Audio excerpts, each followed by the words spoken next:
마지막 입새.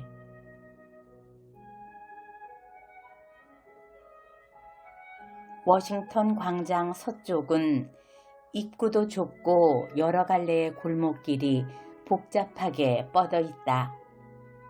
사람들은 그곳을 가리켜 플레이스라고 불렀다.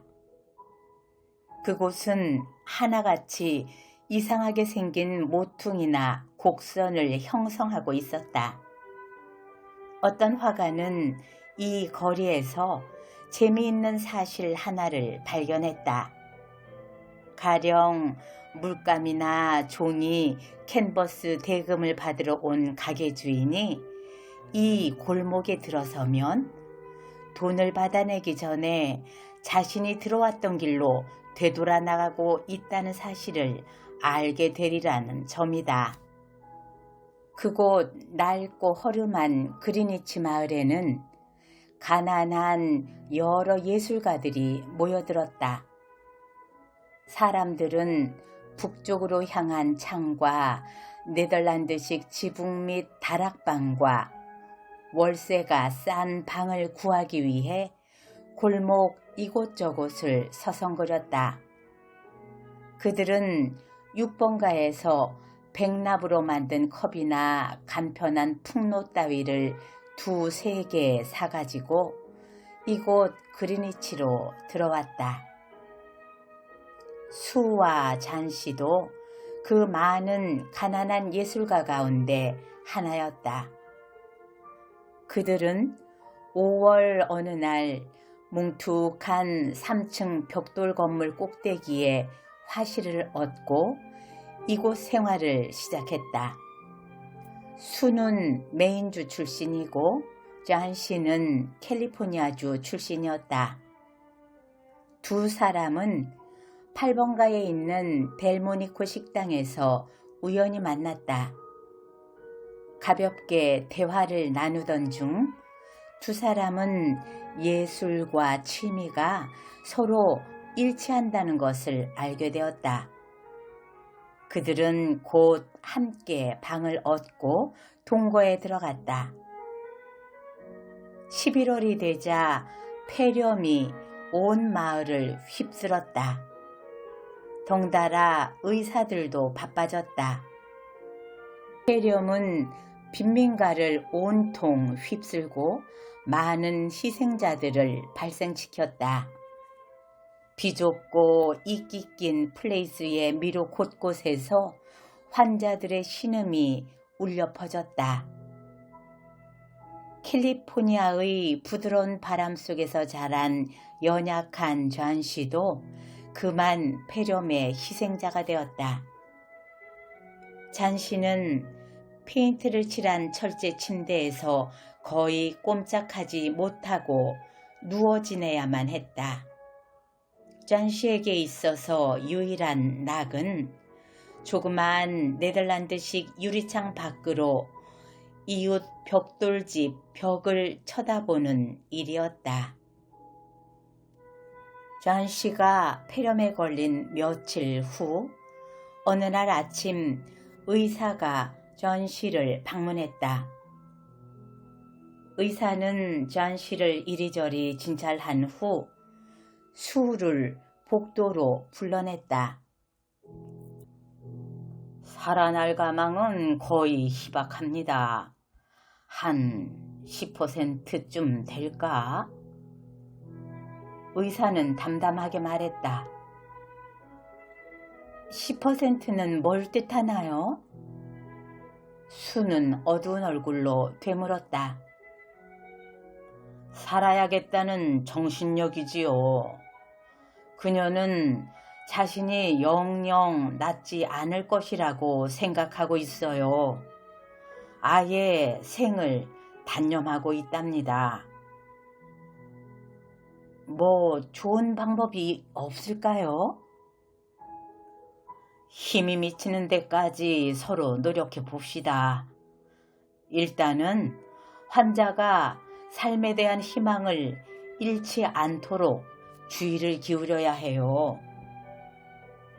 의사가 돌아간 뒤 화실로 들어간 수는 냅킨이 흠뻑 젖을 정도로 소리 죽여 울었다. 잠시 후 그는 냉정을 되찾았다. 죽어가는 잔씨를 위해 무슨 일이든 해야 했다. 그녀는 화판을 겨드랑이에 끼고 명랑한 척 휘파람을 불며 잔씨의 방으로 들어갔다. 잔씨는 창 밖을 바라보며 조용히 누워 있었다. 수는 화판을 반듯하게 놓고 한 잡지사에서 의뢰받은 삽화를 그리기 시작했다. 그녀가 그리는 것은 소설 중간에 들어갈 그림이었다. 잡지에 연재 중인 그 소설의 주인공은 아이다호의 카우보이였다. 수가 주인공의 화려한 승마복과 모노클을 그리고 있을 때 잔씨가 낮게 중얼거리는 소리가 들렸다. 수는 얼른 일어나서 침대로 다가갔다.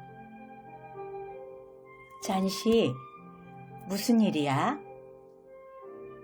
잔씨는 눈을 동그랗게 뜨고 창밖을 내다보며 숫자를 거꾸로 세고 있었다. 12, 11. 잔씨는 자꾸만 숫자를 낮춰갔다. 19. 수는 무슨 일인가 싶어 창밖을 쳐다보았다. 뭘 세고 있는 곳일까? 인기척 없는 쓸쓸한 안마당과 20피트쯤 떨어진 이웃 벽돌집의 벽이 눈에 들어왔다. 밑줄기가 울퉁불퉁한 오래된 담장이 넝쿨이 벽 중턱까지 올라와 있었다. 차가운 가을바람이 잎새를 떨어뜨려 마른 뼈 같은 줄기가 거의 벌거숭이가 된 채 낡은 벽돌에 착하니 달라붙어 있었다. 너 뭘 세고 있는 거니? 수가 물었다. 6. 잔씨가 낮은 소리로 말했다. 점점 더 빨리 떨어지네. 사흘 전에는 100개쯤 있었는데 다 세느라 머리가 아팠었지. 하지만 이제는 쉬워. 또 하나 떨어졌어. 이제는 5개 남았다. 뭐가 5이란 말이니? 나한테도 가르쳐줘. 저 잎새 말이야. 저기 붙은 담장에 넝쿨 잎새. 마지막 잎새가 떨어질 때에는 나도 아마 죽게 될 거야. 난 3일 전부터 알고 있었어. 물론 의사도 그렇게 말했겠지. 그런 바보 같은 얘기가 어디 있니? 수는 말도 안 된다는 것처럼 강경하게 부인했다. 철진한 담쟁이 잎새와 내 병이 낫는 것과 무슨 상관이 있니? 너는 저 담쟁이 덩쿨에 홀딱 반한 모양이구나. 바보 같은 소리 하지도 말어. 의사 선생님이 아침에 그러시더라. 병이 나을 가능성은 90%에 가깝다고. 자, 기운 내야지. 스프라도 좀 먹어봐. 그리고 내가 그림을 그리게 해줘. 빨리 다 완성해서 갖다 주고 돈을 받아서 환자를 위해서는 포트와인을, 식욕왕성한 나를 위해서는 포크찹을 사와야겠으니까. 잔씨는 여전히 창밖을 내다보면서 말했다. 또 하나 떨어졌네. 아니, 스프도 먹고 싶은 생각이 없어. 앞으로 겨우 4개. 어두워지기 전까지 마지막 하나까지 떨어지는 걸 보고 싶어. 그러면 나도 가는 거야. 잔시, 내가 일을 끝날 때까지 눈을 감고 창밖을 내다보지 않는다고 약속하지 않겠니? 그림을 내일까지 갖다 줘야 하거든. 저쪽 방에 가서 그리면 안 될까? 잔씨가 기운 없는 목소리로 말했다. 내 옆에 있고 싶으니까 그렇지. 수는 잔씨의 이 말을 쓰다듬었다. 마지막 잎새가 떨어지는 걸 보고 싶어. 그런데 그걸 기다리는 것도 너무 힘이 드네. 내가 매달려 있는 것에서 손을 떼고 어딘지 모르지만 뚝 떨어져 가고 싶어. 저 가여운 철진한 잎새처럼. 잔시, 잠을 좀 더 자두렴. 난 베어맨 할아버지에게 늙은 광부 모델이 돼달라고 부탁을 해야 돼. 갔다가 바로 돌아오겠지만 내가 돌아올 때까지는 눈을 좀 감고 쉬고 있어. 베어만 노인은 같은 건물 2층에 사는 늙은 화가였다. 나이는 이미 60이 넘었으며 하얀 머리에다 턱에는 수염이 아무렇게나 뻗어 있었다. 그는 실패한 가난한 화가였다. 지난 40년간 계속해서 그림붓을 잡고 살아왔지만 아직도 이렇다 할 작품을 그리지 못하고 있었다. 늘 걸작을 그리겠다고 하면서 아직 한 번도 손을 대지 못했다. 최근 몇 해 동안은 상업용 광고 그림밖에는 아무것도 그린 게 없었다. 그는 직업적 모델을 구할 만한 재력이 없는 젊은 화가들을 위해 모델 노릇을 하며 아주 작은 수입을 벌고 있었다. 그러나 아직도 술에 취하면 아무나 붙잡고 미래의 걸작을 이야기했다. 그림을 제외하고 보면 몸집은 작으나 아직 기백이 있는 노인이었다. 수는 아래층에 내려가 어두컴컴한 지하실에서 노간주 나무 열매 냄새를 풍기고 있는 베어만 노인을 찾아냈다. 방구석 이젤 위에는 아무것도 그리지 못한 캔버스가 걸려 있었다. 걸작이 되는 최소한의 분놀림을 25년이나 기다려온 캔버스였다. 수는 베어만 노인에게 폐렴이 악화된 잔씨가 담쟁이 덩쿨을 잎새가 다 떨어지면 자기도 죽는다고 말했는데 그러다가 정말 생명을 지탱하는 힘이 다 빠져서 저 힘없는 담쟁이 잎새처럼 허공으로 날아가는 건 아닌지 겁이 난다고 말했다. 듣고 있던 베어만 노인의 눈에는 눈물이 고였다. 노인은 커다란 소리로 잔씨의 어리석은 공상을 비난했다. 뭐라고? 담쟁이 잎새가 다 떨어지면 자기도 죽는다고? 그런 바보가 어디 있어? 그런 얘기는 듣지도 못했네. 겨우 그런 얘기나 하자고 나를 찾아왔어? 수는 배엄한 노인에게 늙은 광부의 모델이 되어달라고 부탁했다. 더욱 가관이군.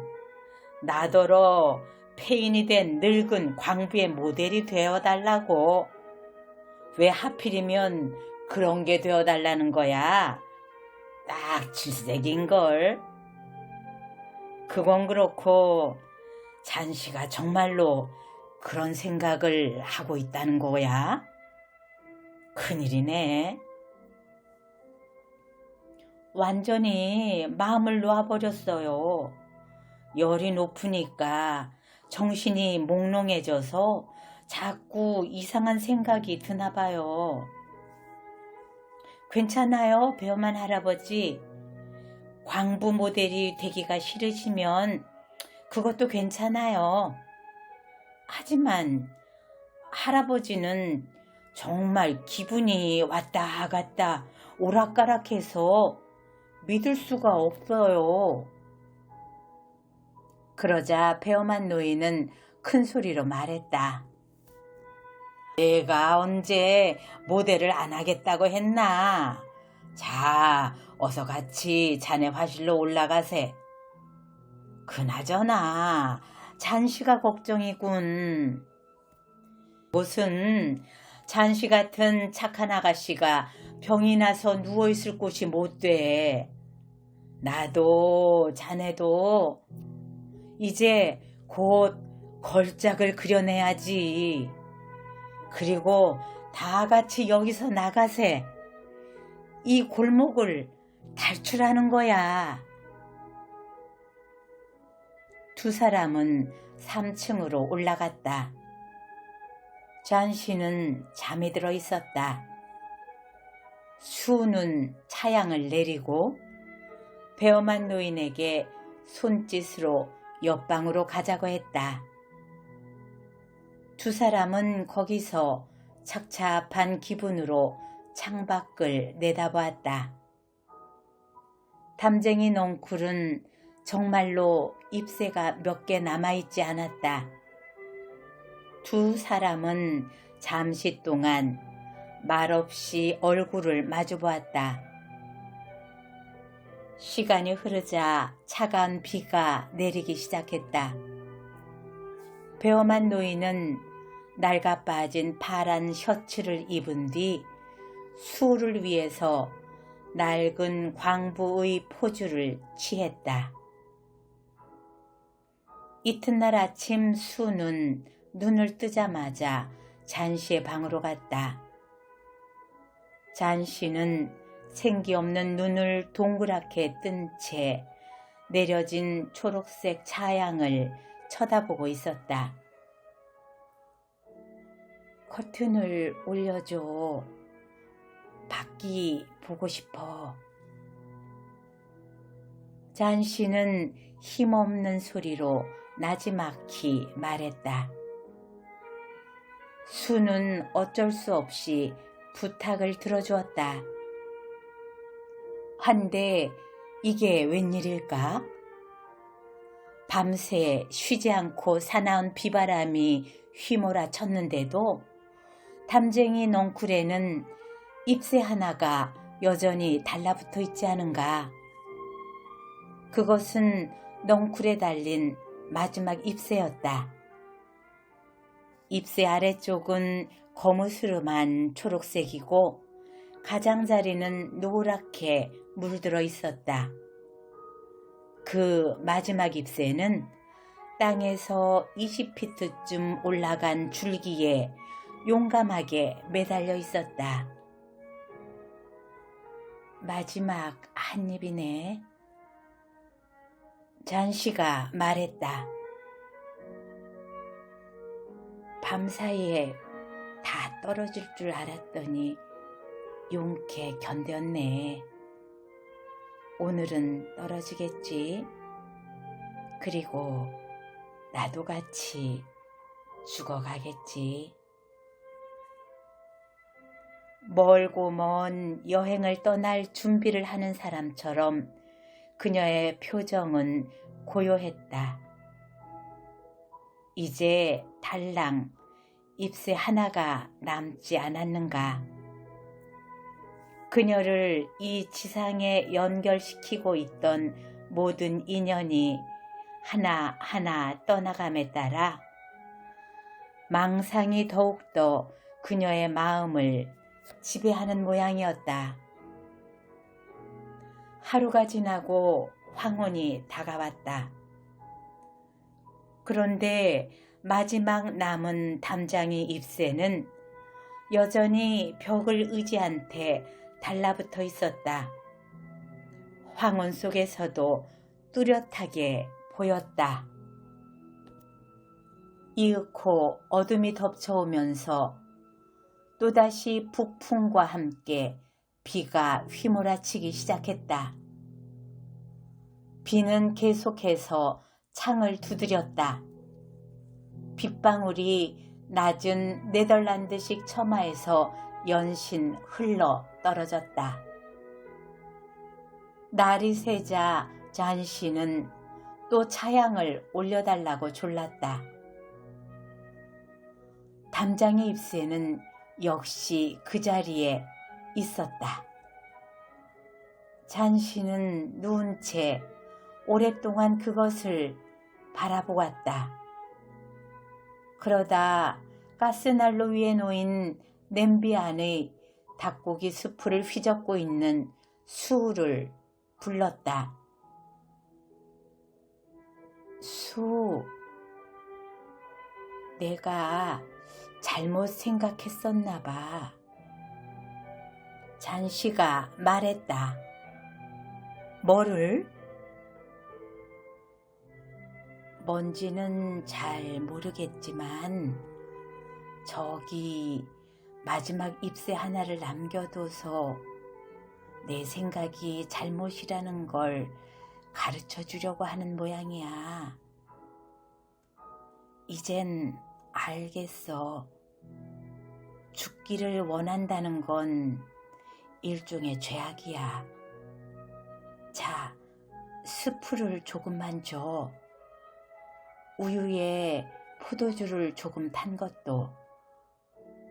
그리고 베개를 두세 개 등에 받치고 앉아서 수 내가 요리하는 걸 보고 싶어.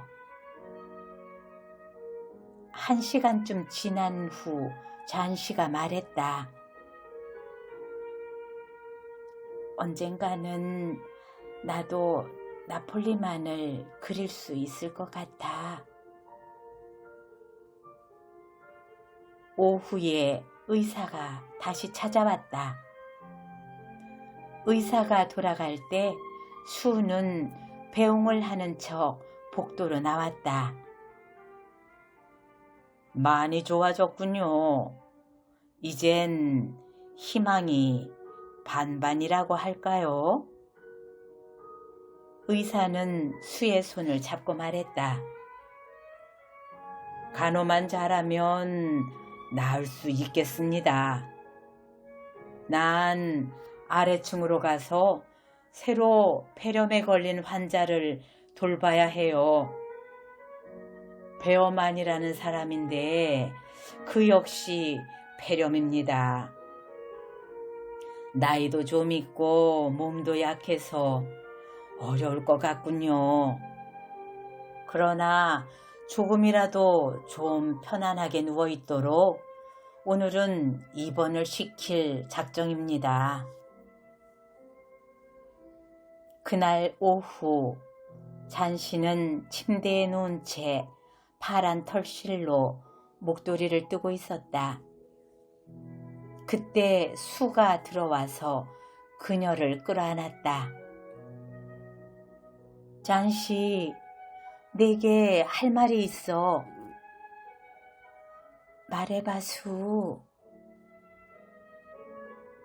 배엄한 할아버지가 오늘 폐렴으로 돌아가셨어. 어제 아침에 관리인이 할아버지 방에 가보니까 신음을 하고 계시더래. 구두를 신은 채 누워 계셨는데 옷이 모두 젖어서 온몸이 얼음처럼 차갑더래. 그렇게 비바람이 사나웠던 밤에 어디를 갔다 오셨는지 아무도 몰랐다네. 그런데 아직도 불이 켜져 있는 랜턴, 혹간에서 끌어온 사닥다리, 그림붓 2-3자루, 그리고 초록색과 노란색 물감을 녹인 팔레트가 방 안에 흩어져 있더라는 거야. 잔시 창밖을 보렴. 저기 벽에 붙은 담장의 마지막 한 잎새를 자세히 봐. 바람이 부는데도 꼼짝도 안 하잖아. 전혀 흔들리지 않아, 잔시. 저게 바로 배엄한 할아버지의 마지막 걸작이었던 거야. 마지막 잎새가 떨어진 그날 밤, 할아버지는 잔시 너를 위해 벽에다가 저 잎새 하나를 그리고 있었던 거야.